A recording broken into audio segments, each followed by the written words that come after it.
योगी आदित्यनाथ पहली बार उत्तर प्रदेश के मुख्यमंत्री बने। अभी सीएम की कुर्सी पर बैठे 1 महीना का वक्त बीता था कि गोरखपुर में पंडित जी सड़क पर उतर चुके थे।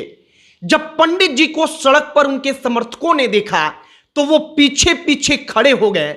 हजारों का हुजूम सड़क पर उमड़ पड़ा और योगी आदित्यनाथ के खिलाफ नारेबाजी शुरू हो गई।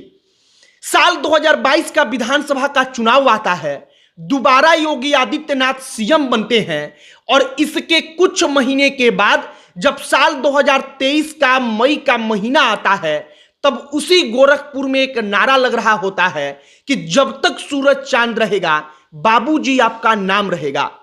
गोरखपुर के हर चौक चौराहे पर, हर सड़क पर यह नारा सुनने को मिल रहा था और यह नारा था पंडित हरिशंकर तिवारी के लिए। आपको आज कहानी सुनाएंगे कि गोरखपुर का जो मठ है और उस मठ का जो महंत होता है, चाहे वो योगी आदित्यनाथ हो, चाहे वो योगी आदित्यनाथ के गुरु हो, चाहे वो योगी आदित्यनाथ के गुरु हो, वहां से कैसे ठाकुर और ब्राह्मण की अदावत और लड़ाई गोरखपुर और पूर्वांचल में चलती रही है। आज पंडित हरिशंकर तिवारी की चर्चा हो रही है क्योंकि उनकी प्रतिमा को रखने के लिए जो चबूतरा बन रहा था उसको प्रशासन ने तुड़वा दिया। अब आज आपको हम कहानी सुनाएंगे उस पंडित की, जिस पंडित ने योगी के गोरखपुर में रहकर उनकी जमीन को जब चाहा तब हिलाया और उनको खुलेआम चुनौती दी। आगे बातचीत करने से पहले हमारा नमस्कार स्वीकार करिए। हमारा नाम मोहित कुमार सिंह है और आज कहानी आपको गोरखपुर के गोरखनाथ मठ बनाम जो ब्राह्मणों का लॉबी था, जिसके लीडर हरिशंकर तिवारी थे, उस कहानी की। सबसे पहले हरिशंकर तिवारी को समझने के लिए हमें समझना होगा कि योगी आदित्यनाथ की एंट्री कब हुई। योगी आदित्यनाथ उस दौर में बच्चे थे। बच्चा कहने का मतलब कि योगी आदित्यनाथ उस वक्त पर राजनीति नहीं समझते थे, नहीं जानते थे। उनके गुरु महंत अवैधनाथ उनको लाकर अभी गोरखनाथ मठ में ट्रेनिंग दे रहे थे कि मठ कैसे संभालना है, तुमको कैसे योगी बनकर रहना है। उसके पहले जब योगी आदित्यनाथ अभी उत्तर प्रदेश में भी नहीं थे, वो उत्तराखंड में थे, उस वक्त पर भी गोरखपुर में पंडित हरिशंकर तिवारी का नाम चर्चा में बना रहता था। वो सुर्खियों में लगातार आगे बढ़ रहा था। अब होता क्या है, इस कहानी को समझने के लिए हमें थोड़ा सा पीछे चलना होगा। एक दौर था जब गोरखपुर यूनिवर्सिटी में जब छात्र संघ की राजनीति से कोई नेता निकलता था तो सबका यही कामना होता था कि वो अपने जाति का, अपने क्षेत्र का सबसे बड़ा नेता बने। इसी कड़ी में 2 नाम बताया जाता है, बलवंत सिंह और रविंद्र सिंह का। बलवंत सिंह, रविंद्र सिंह दोनों नेता बने, बड़े नेता बने। दोनों की हत्या हो गई और इसका आरोप लगा पंडित हरिशंकर तिवारी पर। गोरखपुर की राजनीति में उस वक्त क्या चल रहा था हमें समझना होगा। एक तरफ था राजपूतों का गुट जिसको ठाकुर गुट कहते थे, दूसरे तरफ था ब्राह्मणों का गुट और ब्राह्मणों के गुट के लीडर हरिशंकर तिवारी थे। हरिशंकर तिवारी केवल गोरखपुर या गोरखपुर के आसपास नहीं बल्कि पूरे के पूरे पूर्वांचल में ब्राह्मणों के लिए सम्मानित और सर्वमान्य बनते जा रहे थे। जब बलवंत सिंह और रविंद्र सिंह को खत्म कर दिया गया तब जो ठाकुर गुट था उसके कमान को संभाल लिया वीरेंद्र शाही ने। वही वीरेंद्र शाही जिसको श्री प्रकाश शुक्ला ने खत्म कर दिया और इसका भी आरोप इनडायरेक्टली तौर पर हरिशंकर तिवारी के ऊपर लगा।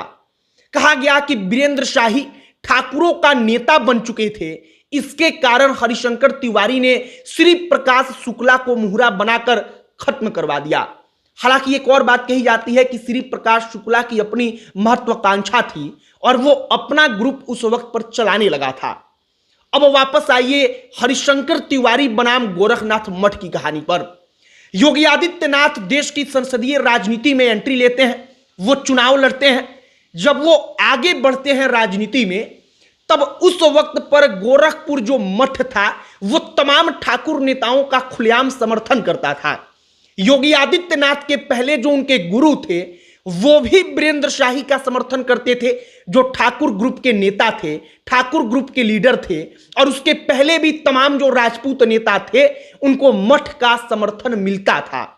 यहीं से अदावत वो जो है ठाकुर बनाम ब्राह्मण की, मतलब राजपूत बनाम पंडित की, वो शुरू होती है, जिसको योगी आदित्यनाथ सांसद बनने के बाद जो गोरखपुर में तमाम अलग अलग ग्रुप्स थे उनके ऊपर बोलते हुए या उनके खिलाफ बयानबाजी करते हैं। इसके बाद एक इमेज बनता है कि योगी आदित्यनाथ भी ब्राह्मणों के विरोधी हैं। इस कहानी को आपको समझना पड़ेगा जरा अच्छे से इसलिए क्योंकि हरिशंकर तिवारी एक वक्त पर गोरखपुर में किराए के कमरे में पढ़ने के लिए आए थे, लेकिन हरिशंकर तिवारी ने समय के साथ अपना कद बढ़ाया और वो ब्राह्मणों के सर्वमान्य नेता बन गए। गोरखपुर में उनका किला नुमा घर बन गया और यह सब कुछ बताता है कि हरिशंकर तिवारी का रुतबा क्या था। हमने आपको बताया कि जब हरिशंकर तिवारी दुनिया को छोड़कर गए तब हर जगह केवल एक ही नारा सुनाई पड़ता था कि जब तक सूरज चांद रहेगा बाबूजी आपका नाम रहेगा। हरिशंकर तिवारी ने ब्राह्मण लॉबी के बीच अपनी वो पैठ बनाई, अपनी वो इज्जत कमाई कि उनको ब्राह्मण शिरोमणि हरिशंकर तिवारी लिखा जाने लगा। योगी आदित्यनाथ के गुरु महंत अवैधनाथ, उनकी भी अदावत थी। उनके गुरु दिग्विजयनाथ, उनकी भी ठाकुर ग्रुप से अदावत थी। और इसीलिए हमने आपको कहा कि पुराना इतिहास है ठाकुर बनाम ब्राह्मण का गोरखपुर की राजनीति में। योगी आदित्यनाथ जब साल 2017 में मुख्यमंत्री बने तब पंडित हरिशंकर तिवारी के ठिकानों पर छापेमारी की गई। पंडित जी उस वक्त पर सड़क पर उतर गए। जब उनको सड़क पर समर्थकों ने देखा तब हजारों का हुजूम उमड़ पड़ा और सीएम बनने के बाद योगी के खिलाफ उनके ही गोरखपुर में उनके खिलाफ जमकर नारेबाजी हुई।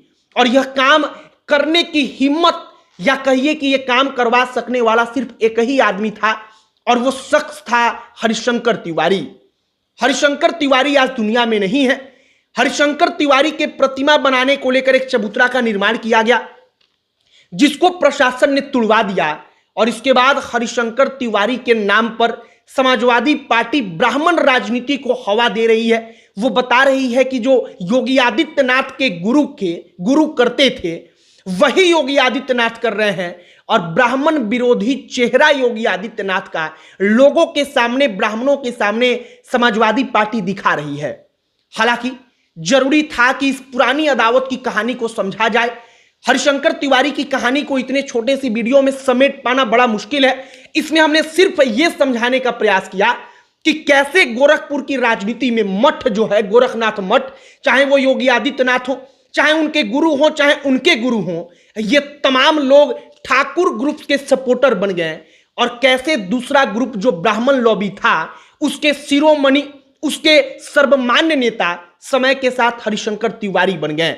आपकी क्या राय है कमेंट बॉक्स में लिखकर बताइएगा। अब अंत में हमारा परिचय, हमारा नाम मोहित कुमार सिंह है।